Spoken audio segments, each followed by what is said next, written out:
दुपारचे 4:30 होऊन गेलेले आहेत. 4:45 झाले जवळजवळ आणि मी बाहेर निघालेले आहे फिरायला. वॉक करायला निघालेली आहे. आज बऱ्याच दिवसातनं वॉक करायला निघाली. कारण रोजचं बाहेर जाणं, बाहेरची कामं होती आणि कधी कधी कंटाळा पण यायचा. त्यामुळे बाहेर निघाली नव्हती. आता बघा, आता निघाले. आज ऊन आहे खूप. उन्हाचं प्रमाण वाढत चाललं आहे. थंडीचं प्रमाण कमी होतं आहे.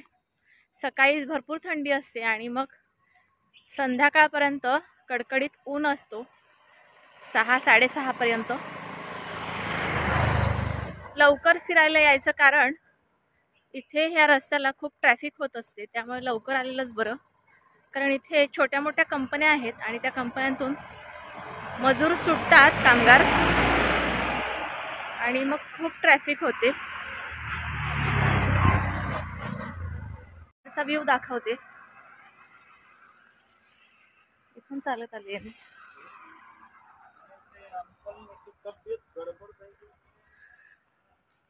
इथे बघा, चिक्कूच्या भरपूर वाड्या आहेत. तुम्हाला माहिती आहे, चिक्कूच्या वाड्या दाखवते मी तुम्हाला.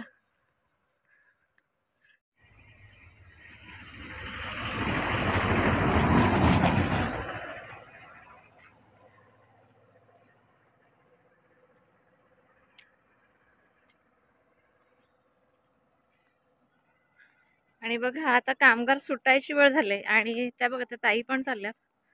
कामावरूनच चालल्यात त्या.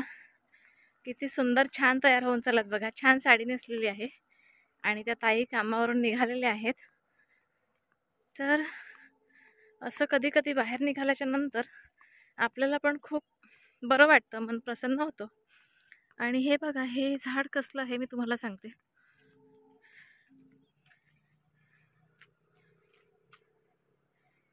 हे झाड आहे विलायती चिंच.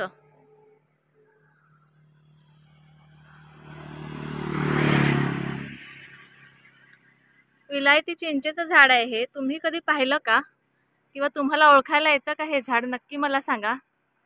ह्या विलायती चिंच खाण्यासाठी खूप सुंदर असतात, गोड असतात. काही कच्च्या असल्या की त्या तुरटही लागतात. आता ह्याच्यावर जर झाल्या तर नक्कीच मी तुम्हाला दाखवीन विलायती चिंचेचं झाड.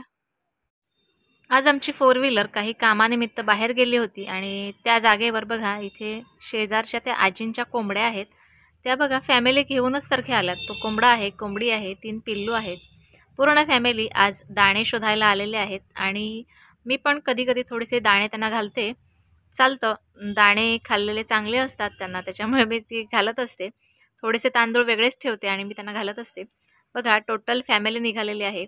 एकत्र कुटुंब पद्धत कधी कधी प्राण्यांकडून पण आपल्याला शिकायला मिळते. तर बघा, छानपैकी ह्यांची फॅमिली निघालेली आहे.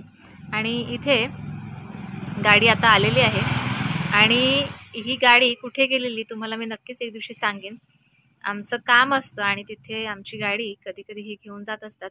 गाडी घेऊन आले आणि मध्येच आमच्या त्या समोरच्या घरांच्या समोरच एक त्यांची 2 व्हीलर होती. ती बाजूला करायची होती म्हणून मिस्टरांना उतरावं लागलं. आणि ओम बघा, तिथून किती मुलांना इतकी मस्ती असते. तो त्या खिडकीतून, विंडोतून बघतोय आणि बाहेर निघायचा प्रयत्न करतो. काहीतरी करतो, चाळे करतो काहीतरी. असं काहीतरी मुलं करत असतात, बिलकुल आपलं ऐकत नसतात. आणि हे आता जाऊन बसलेले आहेत आणि त्याची मस्ती बघा. ओमची मस्ती खूप जास्त आहे. तुम्ही सर्वांनी त्याला कमेंट करा की ओमला इतकी मस्ती करू नको. आणि बघा कसा गाडीत बसून आलाय. त्याचे बाबा गाडी घेऊन गेलेले, गाडीतलं मटेरियल खाली केलेलं आहे आणि गाडी घेऊन आलेत.